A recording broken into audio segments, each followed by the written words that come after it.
কোনো মেয়েই বাবার বাড়িতে হাতটা ধুয়ে ভাত খেতে চায় না। অথচ দেখেন শ্বশুর বাড়িতে গেলে সব দায়িত্ব যেন তার কাঁধের উপরে চলে আসে। শুধু যে আমার তা কিন্তু না, প্রত্যেকটা মেয়ের ক্ষেত্রে ঠিক তাই। সবাই তো জানেন যে আমি ভর্তা খুব পছন্দ করি। তো মা সবসময় ভর্তা করে দিত। ভর্তা দিয়ে যখন ভাত খাইতাম, খাওয়ার পরে না অনেক হাত জ্বলতো। তখন পানির মধ্যে হাত ভিজিয়ে রাখছি, না হয় চুড়ি শক্ত করে পড়ে থাকছি যেন হাত না জ্বলে। আর এখন কত কিছু করা হয় কিন্তু হাত জ্বলে না। আসলে মেয়েরা তখনই মায়ের মর্ম বুঝে যখন সে সন্তানের মা হয়। সকালে নাস্তা-টাস্তা বানাইয়া তো ১০টা বেজে গেছে। তো এখন আমি দুপুরে কাজ করব। তো রুমের সবকিছু দেখেন কত অগোছালো। তো এগুলো আমি এখন গুছাবো। গুছাইয়া সেরে আবার দুপুরে রান্না করতে হবে। আবার দেখি যে তাল কিনা নিয়ে আসছে। সব কাজ গুছায় আমি তাল থেকে রস ছাড়িয়ে নিব।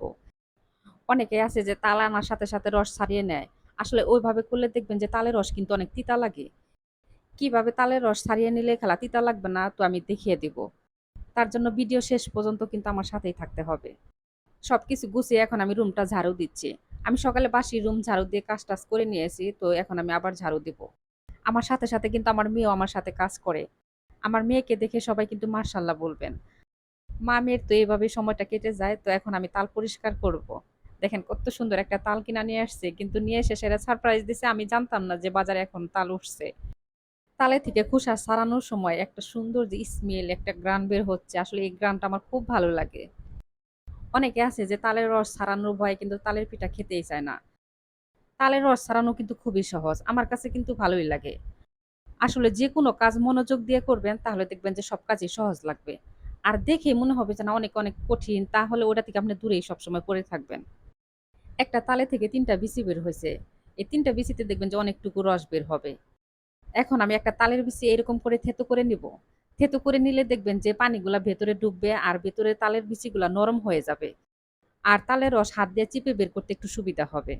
৩ টা তালের বিচি কিন্তু আমি থেঁতো করে নিয়েছি ৩০ মিনিটের মতো ভিজিয়ে রাখবো। ৩০ মিনিট পর দেখেন তালের বিচিগুলো অনেকটা নরম হয়ে গেছে। কত পরিষ্কার পানির মধ্যে ভিজিয়ে রাখছিলাম দেখেন পানিগুলা কিংবা কাঁচলা, কাঁচলা হয়ে গেছে। এগুলা কিন্তু তালের মধ্যে যে তিতা ভাবটা ছিল সব বের হয়ে আসছে। আমি আপনাদের বলছিলাম যে কিভাবে তালের রস বের করলে খালা তালের রস তিতা লাগবে না। তো এইটাই ৩০ মিনিট ভিজিয়ে রাখবেন তাহলে দেখবেন যে তালের রসের যে তিতা ভাবটা সেটা পানির মধ্যে বের হয়ে আসে। আর তালের রস তিতা লাগে না। ৩ টা তালের বিচি থেকে দেখেন আমি রস ছাড়িয়ে নিয়েছি। তাল থেকে রস বের করার পরে দেখেন কত শাঁকা থাকে। এই তালের রসের মধ্যে কিন্তু অনেক শাঁকা আছে তার জন্য হাত দিয়ে পরিষ্কার করলে কিন্তু হবে না। তো এখন একটা ছাঁকনির মধ্যে আমি ছেঁকে নেব। এরকম একটা ছাঁকনির মধ্যে যদি তাল ছেঁকে নেন তাহলে দেখবেন যে তালের রস তাড়াতাড়ি ছেঁকে নেওয়া হয়ে যায়।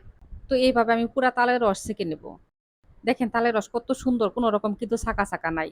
তালের রস ছাড়ানোর সময় কিন্তু আমি কোনো রকম পানি দেইনি। পানি ছাড়াই কিন্তু তালের রস ছাড়িয়ে নিয়েছি।